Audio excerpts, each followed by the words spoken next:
Hello everyone, खमा गणेशा। तो आज की इस वीडियो में मैं आपको बटन वाली कुर्ती और डबल मंगजी के साथ आप उस सूट को कैसे स्टिच कर सकते हैं उसका फुल डिटेल वीडियो आज आपके साथ शेयर करने वाली हूं। तो उसके लिए सबसे पहले जो है वो आप इस तरीके से जो डोरी वाला फैब्रिक होता है, मैंने 2 शेड लिए रेड के अकॉर्डिंग, येलो और ग्रीन। येलो थोड़ी बड़ी ली क्योंकि मुझे उसे ज़्यादा शो करना था और ग्रीन थोड़ी छोटी कट की उससे। इस तरीके से आप अपने जो भी आपका लहंगा हो उसकी कली को इस तरीके से रखेंगे और जो सीधी वाला जो पार्ट है उस पर आप लगाएंगे। और येलो में पहले इसलिए लगा रही थी और इसीलिए इसको बड़ी रखी क्योंकि ये फर्स्ट नंबर पर लगेगी और सेकंड नंबर वाली को मैंने थोड़ा छोटा रखा। फर्स्ट वाली को इस तरीके से फोल्ड करके आयरन कर लीजिएगा, ज़्यादा इजी रहेगा। और उसके बाद ग्रीन वाली को इस तरीके से रख के और पीछे की तरफ से इसमें सिलाई करनी रहेगी। सिलाई का अंदाज उतना देख लीजिएगा कि जितनी आपको मोटी डोरी निकालनी हो उतना ही आप चलाते जाइएगा। इस तरीके से मेरी पूरी कली में लग गया था। अब उसको ऐड कैसे करना है, क्योंकि हमने सीधे वाले पार्ट में अपनी डोरियां लगाई थी तो तिरछे वाले पार्ट की तरफ इसको रख के और सेम प्रोसेस कि कितनी दूरी पे आपको कितनी मोटी निकालनी है तो तीनों का गैप बराबर आ जाएगा और इस तरीके से आप उन पर चला लीजिएगा।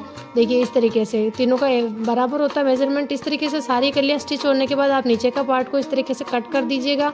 और सेम अगर रेड में जो है मस्टर्ड का इनका कॉम्बिनेशन अच्छा लगता है तो मैंने मस्टर्ड और ग्रीन दिया है। और उसके बाद इस तरीके से जो कली में एक्स्ट्रा फैब्रिक होता है उसको आप कट कर लीजिएगा और ताकि इसको फिनिशिंग दे सकें। आप डायरेक्ट घुमाएं तो भी मशीन घुमा सकते हैं, मैं इसमें इंटरलॉक करके फिर करूँगी। अगर आपके पास इंटरलॉक मशीन नहीं है तो आप नॉर्मल मशीन को इस तरीके से चला लीजिएगा तो भी अच्छा हो जाता है। उसमें क्या होता है कि आप जो ऊपर की तरफ से स्टिच करेंगे तो फिनिशिंग अच्छी आती है। इस तरीके से मैं फोल्ड करके पूरा पिको कर लूँगी और इसमें जो मैंने एक्स्ट्रा फैब्रिक था पहले ही कट कर लिया। आप बाद में करना चाहे तो बाद में भी कर सकते हैं, मैंने पहले ही कर लिया था। उसके बाद इस तरीके से अपनी जो कलियाँ हैं उन पर मैं स्टिच घुमा दूँगी, अपनी मशीन चला लूँगी जिससे कि फिनिशिंग अच्छी आएगी। उसके बाद जो लहंगे की मंगजी है वो थोड़ी चौड़ी ही कटती है ये वाली, इसमें फैब्रिक भी थोड़ा ज़्यादा चाहिए होता है, अप्रोक्स 5 मीटर या 4.5 मीटर, पन्ने के ऊपर डिपेंड करता है वो। और इस तरीके से पहले येलो फिर ग्रीन लगा के और तीनों को डोरी को इस तरीके से स्टिच कर दिया। लहंगे का पैटर्न कुछ इस तरीके से था। अब कुर्ती पैटर्न के लिए जो मैंने मंगजी बनाई थी वो थोड़ी चौड़ी थी, या साइज़ मैंने आपको बता दिया और उसी अकॉर्डिंग पहले मैंने येलो लगा लिया और येलो के बाद मैंने इसी में ही फोल्ड करके ग्रीन लगा लिया था। मंगजी जो है इस तरीके से आपकी कंप्लीट हो जाएगी। मैं आपको सजेस्ट करूंगी कि आप येलो वाली है जो भी आप फर्स्ट में लगाते हैं उसके आयरन कर लीजिएगा ताकि बाद में जब आप लगाएंगे तो वो काफ़ी इजी मेथड रहता है और इजीली लग भी जाता है। उसके बाद कुर्ती की बारी आती है। कुर्ती के मैंने शोल्डर को पहले स्टिच कर लिया और स्टिच कर लेने के बाद मैंने बीच पे कट लगाया कुर्ती के, क्योंकि ये वाला जो पैटर्न था कुर्ती का कुछ यूनिक था क्योंकि यहाँ बटन लगेंगे। उसके बाद जो अपनी मंगजी थी उसको ऊपर वाली नेक से मैंने स्टार्ट किया एक तरफ तो, और दूसरी तरफ मैंने जो स्टार्ट किया था वो नीचे से स्टार्ट किया था। जैसे आपको लगे उन दोनों कटों पे आप इस तरीके से अपनी जो डोरी है उसे लगा लीजिएगा। डोरी को नीचे की तरफ कट मत कीजिएगा, उसको लगातार ही पूरी कुर्ती पे लगाना रहेगा आपको। पहले इस तरीके से लगा लिया मैंने कुर्ती के दोनों पार्ट पे जहाँ से मैंने कट किया बीचों बीच में से, और इस तरह से लगाने के बाद मैंने एक पट्टी तैयार की कुछ कपड़ा इसी तरीके के कपड़े से, ताकि जिसे मैं नीचे लगाऊंगी और उसके ऊपर मैं इन दोनों तरफ की मंगजियों को लगाऊंगी जिससे कि ये अंदर वाला पार्ट दिखेगा नहीं और दोनों मंगजियाँ अच्छे से लगेगी। और इस तरीके से लगा के और मैंने इंटरलॉक कर लिया था इन दोनों के भी अंदर की तरफ, और उसके बाद सीधा मशीन का ही काम रहा मेरा। तो आप इस तरीके से लगा के और अपनी जो कुर्ती है उसको स्टिच कर देंगे तो इसका जो नीट एंड क्लीन आता है। और नीचे आप फैब्रिक लगाएंगे उससे क्या होता है कि अंदर का पार्ट भी नहीं शो होता है। इस तरीके से लगा लेंगे क्योंकि हमें ऊपर बटन लगाने हैं तो ये मैंने लगाया। उसके बाद कुर्ती की नेक पे और बाजू पे भी मैंने इस तरीके से लगा ली थी अपनी मंगजी। और मेज़रमेंट कर लीजिएगा इस टाइम पे कि आपको कितना लंबा कितना छोटा रखना है। और दोनों तरफ मैंने साइड में टाँका लगा लिया जहाँ जितना मेरे को मोटाई रखनी थी, और उसके बाद सीधी करके भी एक बार फिर से टाँका घुमा लिया था। तो इस तरीके से आप लगाइएगा, सीधे पे पहले लगाइएगा फिर उल्टे करके, जिससे कि अंदर की तरफ फिनिशिंग आती है। उसके बाद जो मेरी कुर्ती की जो मंगजी थी उसी को ही मैंने कंटिन्यूसली रखा, जहाँ से मैंने वो कट थे वहीं से लगाना शुरू किया और उसी को ही घुमाते हुए वापस कट पे ही आके मैंने जॉइंट किया।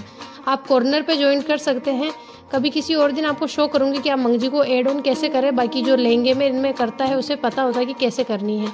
इस तरीके से मैंने पूरी कुर्ती में घुमाते हुए और यहाँ पे मैंने इसको जोड़ लिया था, तो कहीं पे भी इसमें कट नहीं आया और इसको पूरा लगातार ही मैंने इसको लगाया था। उसके बाद जो मेरी स्लीव्स होती है उसको भी मैंने इस तरीके से रख के हाफ पे कट लगा लिया, और इसके बीच में भी सेम जो लहंगे पे कलियों पे जो लगी थी डोरी उसी तरीके से लगा लेनी है अपन को, जिससे कि ये थोड़ा यूनिक भी हो जाएगा। और इस टाइप के जो सूट के स्टिचिंग पैटर्न होते हैं वो काफ़ी अच्छे लगते हैं।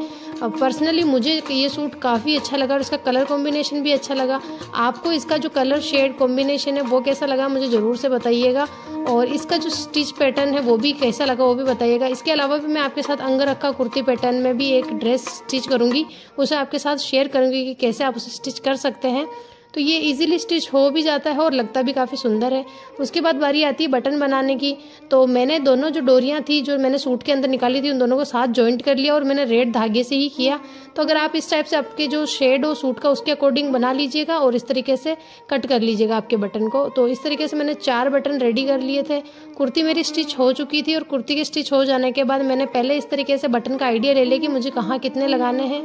और इस कुर्ती में नीचे की तरफ थोड़ा सा कट भी रहा है, तो उसके कट के ऊपर से मैंने एक बटन शुरू किया। सबसे पहले ऊपर वाले पार्ट पे लगा लिया, जस्ट नेक के नीचे वाला पार्ट, और एक बटन जो था वो सबसे नीचे लगाऊंगी। और कुछ इस तरीके से लगाना है कि इसका जो एक्स्ट्रा फैब्रिक है वो सभी अंदर चला जाए और ये केवल बटन ही शो हो। तो आप इस तरीके से लगाएंगे कि जब धागे को खींच के तो इजीली लग जाएगा ये। और इस तरीके से लगाने के बाद अगर आप चाहे तो इसे धागे से भी बना सकते हैं, और लास्ट में नोट जरूर से लगाइएगा। इस टाइप के जो पैटर्न है कुर्ती के आप मेरे साथ डिज़ाइन शेयर कर सकते हैं, उनको कैसे क्या बनाना है वो मैं आपको शेयर कर दूंगी। इंस्टाग्राम पेज पे जाके मुझे आपको जो भी सूट डिज़ाइन करना है उसका कुछ पिक्चर्स शेयर कर सकते हैं। धीरे धीरे ही सही मैं आपके कुछ जो आपके आइडियाज़ होंगे वो आपके साथ ज़रूर से शेयर करूँगी। फाइनल लुक ये था इस तरीके का। आपको आज का वीडियो होप सो हेल्पफुल लगा होगा। अगर हेल्पफुल लगा तो प्लीज़ लाइक एंड चैनल को सब्सक्राइब जरूर से कर दीजिएगा। और नेक्स्ट क्या पैटर्न में मैं आपके साथ इस टाइप के सूट के डिज़ाइन शेयर कर सकती हूँ तो आप मुझे इंस्टाग्राम पे पिक शेयर करके और एक आइडिया दे सकते हैं कि उसे कैसे बनाना है, तो मैं आपको फुल डिटेल से उसको समझा दूंगी कैसे क्या करना है। जो बाकी अंगरखा पैटर्न में आपके साथ मैं जल्दी ही वीडियो शेयर करूंगी।